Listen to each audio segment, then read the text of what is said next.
आशां विहाय परिहितपरस्य निन्दां पापैरतिं च सुनिवार्य मनः समाधौ आदाय हृत्कमलमद्गतं परेशां वाराणसीपुरपतिं भज विश्वनाथं। जय श्री काशी विश्वनाथ। ज्योतिष शास्त्र के अनुसार माघ शुक्ल पक्ष की आज पूर्णिमा तिथि है, रविवार दिन,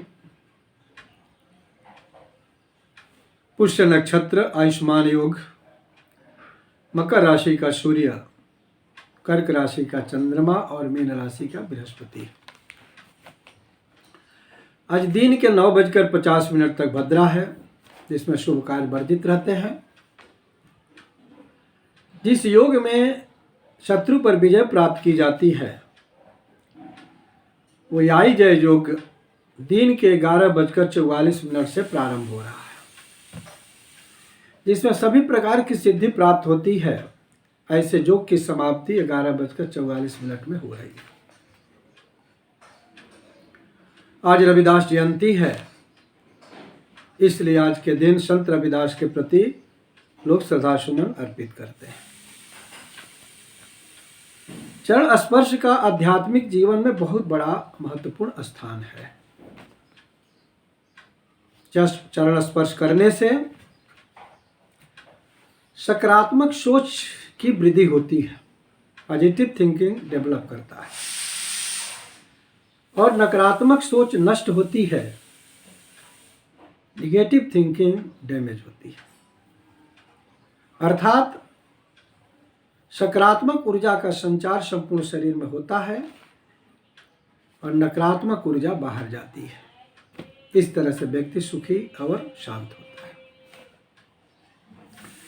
चरण स्पर्श करने के समय व्यक्ति नीचे झुकता है, चरणों में झुक करके चरण स्पर्श करता है।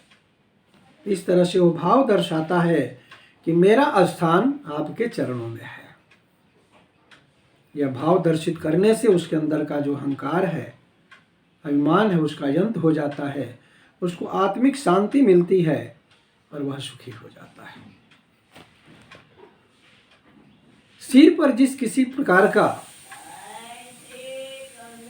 सामान रखा जाए, चाहे रुमाल हो, तौलिया, जो कुछ हो, और अचानक हम जब कोई कार्य करने के लिए नीचे झुकते हैं तो वह सिर से वो सामान नीचे गिर जाता है। उसी प्रकार से जब हम किसी का चरण स्पर्श करने के लिए झुकते हैं तो हमारे जीवन से वह पाप नीचे गिर जाता है और हम निष्पाप हो जाते हैं। चरण स्पर्श करने के लिए व्यक्ति जितना ही नीचे झुकता है उतना ही वह ऊंचाई को छूता है। जिस प्रकार से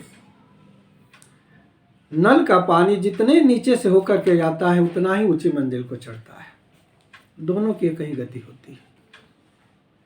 जितना ही नम्रता विनम्रता मनुष्य में, उतना ही ऊंचे पद, ऊंचे मान सम्मान को प्राप्त करता है। नर यरु नल नीर की एक गति होय, जेते नीचे होय चले ते ऊंचो होय। जिस समय व्यक्ति किसी का चरण स्पर्श करता है, अगला व्यक्ति उसके सिर पर हाथ रखकर जब आशीर्वाद देता है तो बुद्धि की वृद्धि होती है, विवेक और ज्ञान बढ़ता है। चरण स्पर्श करने पर अगर अगला व्यक्ति उसके पीठ पर हाथ थपथपाकर आशीर्वाद देता है तो उसके अंदर साहस और धैर्य की वृद्धि होती है। इस प्रकार से चरण स्पर्श से बुद्धि, विद्या, विवेक, ज्ञान और साहस और धैर्य बढ़ता है। इसलिए चरण स्पर्श बड़े बुजुर्गों, माता पिता, गुरु का करना चाहिए। शरीर का महत्वपूर्ण अंग सिर होता है, लेकिन जब कोई किसी को प्रणाम करता है तो सिर स्पर्श नहीं करता है, सिर बंधन नहीं करता है। फोन करता है तो सिर स्पर्श सिर बंधन नहीं करता है, पत्र लिखता है तो सिर स्पर्श सिर बंधन नहीं करता है। जब भी वो करता है तो वो चरण स्पर्श ही बोलता है, चरण स्पर्श ही कहता है और चरण स्पर्श ही, चरण बंधन ही लिखता है। क्यों?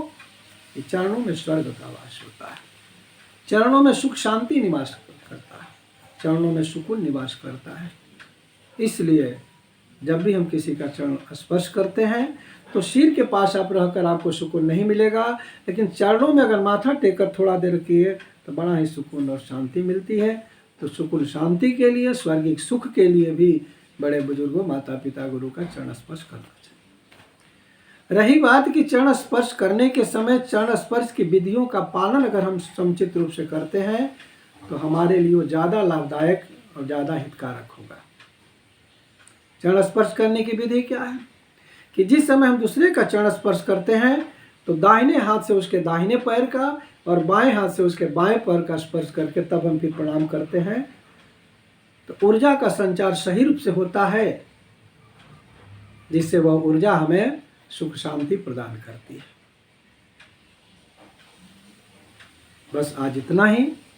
इसका और क्या शारीरिक लाभ है, इसकी चर्चा आपसे आगे होगी। तब तक आपको जन्म कुंडली दिखवाना हो या जन्म कुंडली हाथ से बनवाना हो, हस्तरेखा के बारे में जानकारी करनी हो, वास्तु दिखाना हो, तो आप मेरे मोबाइल नंबर पर या मेरे ऑफिस में आकर के भी संपर्क कर सकते हैं।